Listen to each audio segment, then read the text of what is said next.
प्रिय दर्शक बंधु, एक बार फिर आपका स्वागत है आपके अपने चैनल स्के स्क्वाड में। आज हम आपको एक और अनोखी कथा सुनाएंगे, पर आगे बढ़ने से पहले मैं आपको बताना चाहूंगा कि गरुड़ पुराण में भी कहा गया है, कोई बात हो या कथा बीच में छोड़ने पर वो उसका पाप का भागीदारी बन जाता है।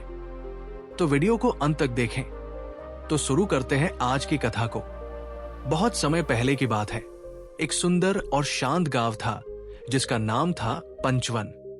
ये गांव अपनी हरियाली, शांत वातावरण और मिलनसार लोगों के लिए जाना जाता था। गांव के चारों ओर ऊंचे पहाड़, घने जंगल और कल-कल बहती नदी थी। हर कोई इस गांव की प्रशंसा करता था, लेकिन पंचवन की सबसे बड़ी विशेषता थी गांव के बीचों बीच स्थित एक विशाल और प्राचीन पीपल का पेड़। इस पीपल के पेड़ पर एक तोता रहता था, लेकिन ये कोई साधारण तोता नहीं था। गांव के लोग उसे ज्ञानदूत कहते थे। ऐसा माना जाता था कि ये तोता इंसानों की भाषा बोल सकता था और भविष्य की घटनाओं का अंदाजा भी लगा सकता था। गांव में ये विश्वास था कि जो भी ज्ञानदूत तोते से सवाल करता, उसे अपने प्रश्न का उत्तर अवश्य मिलता। गांव के लोग ज्ञानदूत तोते का बहुत सम्मान करते थे।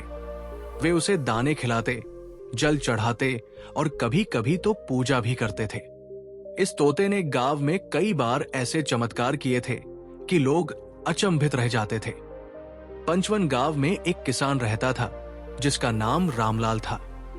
रामलाल एक मेहनती और ईमानदार व्यक्ति था। उसकी खेती बहुत अच्छी चलती थी और उसकी 3 बड़ी-बड़ी खेती की जमीनें थी। रामलाल के 3 बेटे थे, मोहन, सोहन और रतन। तीनों बेटे बहुत समझदार और मेहनती थे। रामलाल की पत्नी का देहांत बहुत पहले हो चुका था। इस कारण तीनों भाइयों ने बचपन से ही घर के कामों में हाथ बंटाना शुरू कर दिया था। वे मिलकर खेतों में काम करते, गाय भैंस की देखभाल करते और हर काम को एकजुट होकर पूरा करते थे। तीनों भाइयों के बीच गहरा प्यार और सम्मान था। समय बीतता गया और रामलाल के तीनों बेटे बड़े हो गए। अब वे विवाह योग्य थे। गांव के कई घरों से विवाह के प्रस्ताव आने लगे। रामलाल इस बात से खुश था कि उसके बेटों के लिए अच्छे रिश्ते आ रहे थे। लेकिन जैसे जैसे विवाह की बात आगे बढ़ी, रामलाल के मन में एक चिंता उठने लगी। उसने गांव में कई परिवारों को टूटते देखा था। अक्सर देखा जाता था कि जब बेटों की शादी हो जाती थी तो भाइयों के बीच बंटवारे की बात शुरू हो जाती थी। भाई अलग अलग हो जाते थे और जमीन, घर और संपत्ति का बंटवारा कर लेते थे।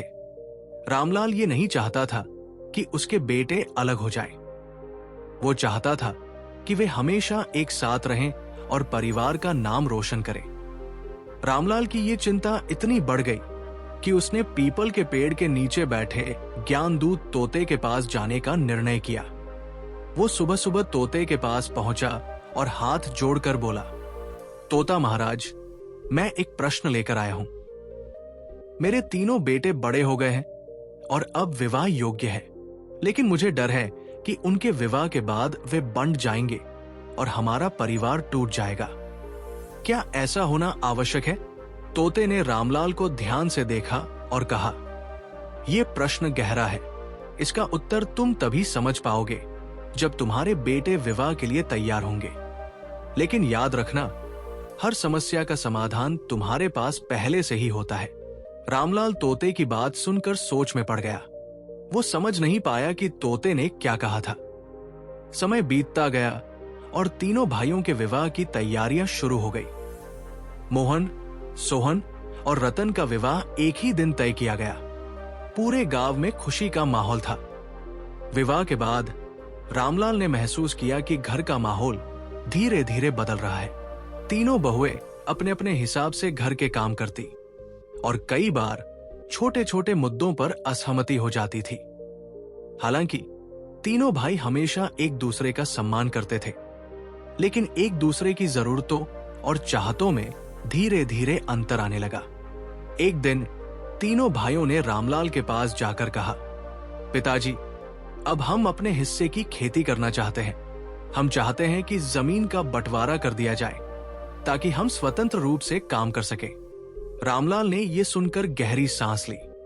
उसने बिना कोई आपत्ति जताए कहा, ठीक है, लेकिन इससे पहले तुम तीनों ज्ञानदूत तोते के पास जाकर इस बारे में पूछो। अगर तोता सहमति देता है तो बंटवारा किया जाएगा। तीनों भाई पीपल के पेड़ के नीचे पहुंचे और ज्ञानदूत तोते से पूछा, तोता महाराज, हम चाहते हैं कि हमारे हिस्से का बंटवारा हो जाए ताकि हम स्वतंत्र रूप से अपनी खेती कर सके। क्या ये उचित होगा? तोते ने कुछ देर तक मौन धारण किया और फिर बोला, बंटवारा केवल जमीन का होता है, लेकिन प्रेम और रिश्तों का नहीं। जमीन बंट जाएगी, लेकिन भाईचारा और परिवार का स्नेह हमेशा एक रहेगा। तीनों भाइयों को यह उत्तर समझ में नहीं आया, लेकिन उन्होंने बंटवारे की मांग बनाए रखी। रामलाल ने अन्य मन से खेतों का बंटवारा कर दिया। तीनों भाइयों को अपने अपने हिस्से की जमीन दी गई। अब तीनों भाई अपनी अपनी जमीन पर खेती करने लगे। शुरू में सब कुछ ठीक चला। हर भाई ने अपने हिस्से में जी जान लगाकर काम किया और खेतों में खूब मेहनत की। लेकिन धीरे धीरे उनके बीच की दूरी बढ़ने लगी। अब वे एक दूसरे के कामों में दखल नहीं देते थे। पहले जहां तीनों मिलकर फसल काटते, कुआं खोदते और नए बीज बोते थे, अब हर कोई अपने हिस्से की जमीन पर खुद काम करता था। लेकिन वक्त के साथ समस्याएं सामने आने लगी। मोहन के खेत में पानी की कमी हो गई, कुआं सूख गया और फसलें सूखने लगी। सोहन के खेत में कीट लग गए, जिससे उसकी पूरी फसल बर्बाद हो गई। रतन के खेत में मिट्टी खराब हो गई और फसलें कमजोर होने लगी। अब तीनों भाइयों को एहसास होने लगा कि जब वे साथ काम करते थे तो एक दूसरे की मदद से हर समस्या का समाधान निकाल लेते थे। लेकिन अब अकेले होने के कारण कोई भी मदद के लिए आगे नहीं आता था। एक दिन रामलाल बीमार पड़ गया। उसने अपने बेटों को पास बुलाकर कहा, तुम सबने अपने हिस्से की जमीन ले ली, लेकिन क्या तुमने कभी सोचा है कि जब घर का मुखिया बीमार पड़ता है तो क्या उसकी देखभाल का भी बंटवारा होता है? तीनों भाई एक दूसरे की ओर देखने लगे। मोहन ने झिझकते हुए कहा, नहीं पिताजी, आपकी देखभाल हम सब मिलकर करेंगे। रामलाल मुस्कुराते हुए बोला, तो फिर जमीन का बंटवारा क्यों हुआ?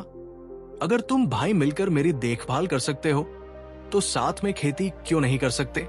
जीवन की असली संपत्ति जमीन नहीं, बल्कि परिवार का साथ और भाईचारा है। रामलाल की बात सुनकर तीनों भाइयों की आंखें नम हो गई। उन्होंने अपने हिस्से की जमीन को फिर से मिलाने का निर्णय किया। तीनों भाइयों ने एक साथ खेतों में काम करना शुरू कर दिया और उनकी मेहनत रंग लाई। अब वे पहले से भी अधिक सफल किसान बन गए थे। गांव के लोग उनके आपसी प्रेम और भाईचारे की मिसाल देते थे। एक दिन तीनों भाई फिर से ज्ञानदूत तोते के पास गए और बोले, तोता महाराज, आपकी सीख ने हमें परिवार और भाईचारे का महत्व समझाया। हम अब एक साथ हैं और हमेशा साथ रहेंगे। तोते ने मुस्कुराते हुए कहा, याद रखना, जीवन में कितनी भी परेशानियां आए, अगर परिवार एकजुट है तो हर समस्या का समाधान संभव है। इस कहानी से हमें ये सीख मिलती है कि जमीन और धन संपत्ति का बंटवारा हो सकता है, लेकिन प्रेम, भाईचारा और रिश्तों का बंटवारा कभी नहीं होना चाहिए। परिवार की असली ताकत एकता और आपसी सहयोग में ही होती है।